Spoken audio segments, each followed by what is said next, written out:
हरियाणा विधानसभा चुनाव में किसके हिस्से में जीत आएगी और किसके हिस्से में 5 साल का इंतजार, ये तो आने वाले 8 अक्टूबर को ही पता चल पाएगा।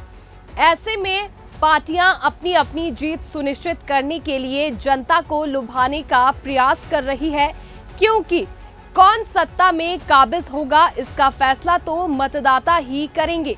हालांकि मतदाता भी अपने लिए सरकार से बहुत सारी उम्मीदें रखते हैं और अपने लिए 5 साल का खाका भी तैयार करते हैं कि किस तरह से आने वाले 5 सालों में सरकार की ओर से उनके लिए कई सुविधाएं दी जाएगी।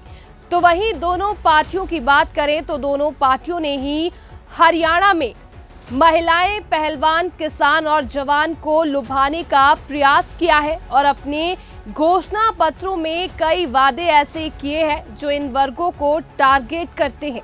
हालांकि अब किस तरह से पार्टियां इन वादों को पूरा कर पाती है, ये तो आने वाला समय ही बता पाएगा। साथ ही किस तरह से इन वादों को धरातल पर उतारा जाएगा, क्योंकि जिस तरह से इस वक्त हरियाणा कर्ज तले डूबा है, ऐसे में नई घोषणाओं को किस तरह से सिरे पार्टियां चढ़ाती है, ये देखना बड़ा दिलचस्प होगा। लेकिन क्या कुछ समानताएं दोनों पार्टियों के वादों में है, देखिए इस खास रिपोर्ट में।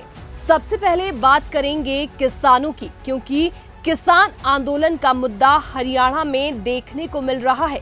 किसानों की नाराजगी सामने आ रही है। कांग्रेस ने किसानों की प्रमुख मांग न्यूनतम समर्थन मूल्य की लीगल गारंटी को अपने वादे में शामिल किया है, तो वहीं भाजपा ने इसे काउंटर करने के लिए 24 फसलों की घोषित एमएसपी पर खरीद का वादा किया है। हालांकि नायब सिंह सैनी ने चुनावों से पहले ही ये घोषणाएं किसानों के पक्ष में कर दी थी। अब बात करें पहलवानों की, तो कांग्रेस पार्टी पहले ही विनेश और बजरंग पुनिया को अपनी पार्टी में शामिल कर चुकी है और पहलवानों की हक की बात करती हुई नजर आ रही है।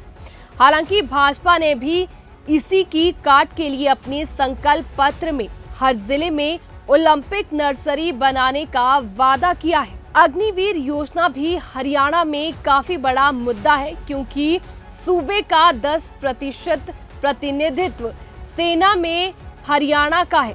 कांग्रेस पार्टी ने अपनी गारंटी पत्र में 2 लाख रिक्त पदों पर नियुक्ति के साथ ही नशा मुक्त हरियाणा का वादा किया है।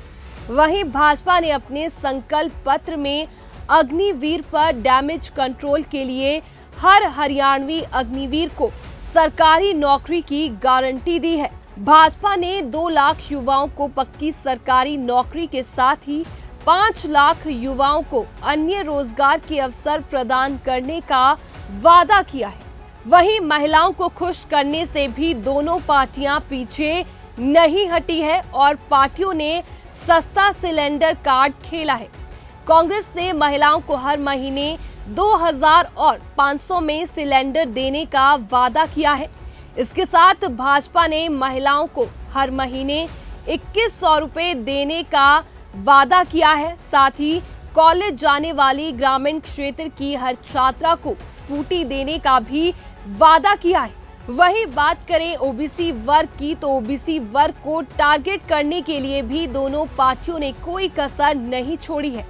कांग्रेस पार्टी ने जातिगत जनगणना करवाने का वादा किया है। इसके विपरीत भाजपा ने ओबीसी और SC/ST वर्ग के छात्रों के लिए सरकारी कॉलेज से मेडिकल और इंजीनियरिंग की पढ़ाई करने पर पूर्ण छात्रवृत्ति के साथ ही ओबीसी वर्ग के उद्यमियों के लिए मुद्रा योजना के अतिरिक्त 25 लाख तक के लोन के लिए सरकार की गारंटी और 36 ओबीसी जातियों के लिए अलग अलग कल्याण बोर्ड बनाने का वादा किया है। वहीं गरीबों के लिए आवास की घोषणा भी दोनों पार्टियों की ओर से की गई है। कांग्रेस ने अपनी घोषणा पत्र में गरीबों को 100 गज का प्लॉट, 3.5 लाख रुपए की लागत वाला 2 कमरों का घर देने का वादा किया। इसके साथ वृद्धावस्था, दिव्यांग और विधवा पेंशन की राशि 6000 करने का भी वादा किया है। वहीं भाजपा ने अपने घोषणा पत्र में शहरी और ग्रामीण क्षेत्रों में 5 लाख आवास के साथ ही सामाजिक पेंशनों में डीए और पेंशन जोड़ने वाली साइंटिफिक फॉर्मूले के आधार पर वृद्धि करने का वादा किया है। इसके अतिरिक्त कांग्रेस ने अपने घोषणा पत्र में 300 यूनिट तक फ्री बिजली और 25 लाख रुपए तक फ्री इलाज की सुविधा देने का वादा किया है।